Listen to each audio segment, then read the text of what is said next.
नमस्कार मित्रांनो, मी active education YouTube channel मध्ये आपणासाठी एक महत्त्वपूर्ण आनंदाच्या बातमीचे स्पष्टीकरण करत आहे। तर चला आपला जास्त वेळ वाया न जाता आजच्या प्रमुख ब्रेकिंग न्यूजचे स्पष्टीकरण करूया।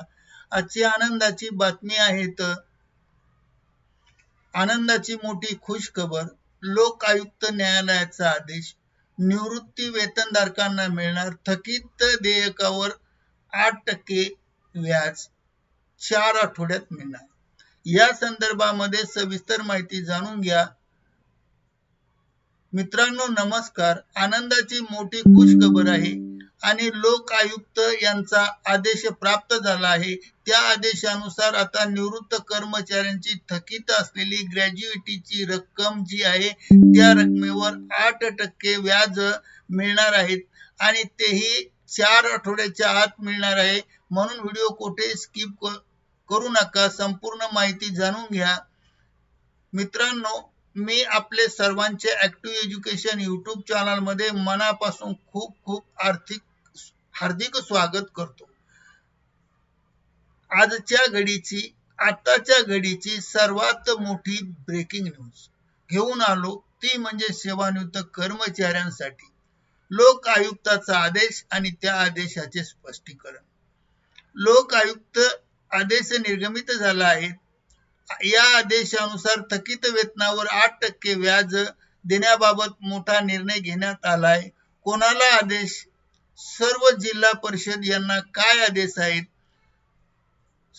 थकीत रक्कम आणि त्या रकमेची थकबाकी रकमेवर 8% व्याजाने 4 आठवड्याच्या आत कर्मचाऱ्यांना देणे बंधनकारक आहे। आता म्हणजे टाळाटाळ करून आता चालणार नाही। सविस्तर अपडेट जाणून घ्या। चला तर पाहूया सविस्तर अपडेट। मुद्दा क्रमांक 1, निवृत्त कर्मचाऱ्यांच्या थकीत ग्रॅज्युइटीवर 8% व्याज देण्याचा अत्यंत महत्त्वपूर्ण निर्णय लोक आयुक्ताने दिला आहे। मुद्दा क्रमांक 2, जिल्हा परिषद प्रशासनाला आदेश प्राप्त झाल्यापासून 4 आठवड्याच्या आत थकीत लाभ रकमाची अदा करणे बंधनकारक आहे। तत्काळ अंमलबजावणी करण्याचे निर्देश देण्यात आले आहे। मुद्दा क्रमांक 3, लोक आयुक्त काय म्हणाले? लोक आयुक्त न्यायालयात स्पष्ट म्हटले आहे की कुठलीही टाळाटाळ न करता नियमानुसार कारवाई करा। 2, निवृत्त कर्मचाऱ्यांचे थकीत असलेली रक्कम हा त्यांचा आर्थिक हक्क अबाधित राहतील याची दक्षता घ्या। 3, देय रकमेवर व्याजासह अदा करा। मुद्दा क्रमांक 4, उदाहरण केस। उदाहरणार्थ जिल्हा परिषद मधील नागपूर येथील 31 जुलै 2024 रोजी सेवानिवृत्त झालेल्या कर्मचारी आणि इतर कर्मचाऱ्यांच्या थकीत ग्रॅज्युइटीवर 8% व्याज देण्याचा निर्णय मुंबई यांनी दिला आहे आणि त्यामुळे त्याच धर्तीवर सर्व जिल्हा परिषदांना आता आदेश प्राप्त होऊ लागले आहे आणि आदेश लागू होतील। कोणाला मिळणार हा लाभ? हा महत्त्वाचा प्रश्न येथे उद्भवतो। या निर्णयामध्ये लाभ कोणाला मिळणार? तर 1, सेवानिवृत्त शिक्षक शिक्षकोत्तर कर्मचारी, 2, जिल्हा परिषद सेवानिवृत्त लाभार्थी त्यांना प्रलंबित ग्रॅज्युइटी आहे त्यांना लाभ मिळणार आहे।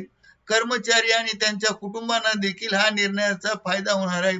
थोडक्यात ज्या कोणाची झेडपी मधून ग्रॅज्युइटी थकली असेल त्यांना हा दिलासा आहे। मित्रांनो, पेन्शनधारकांसाठी अत्यंत महत्त्वपूर्ण लोक आयुक्ताचा आदेश आला आहे आणि त्यामुळे ऍक्टिव्ह एज्युकेशन यूट्यूब चॅनलने हा व्हिडिओ खास आपल्या माहितीस्तव व्हायरल केला आहे।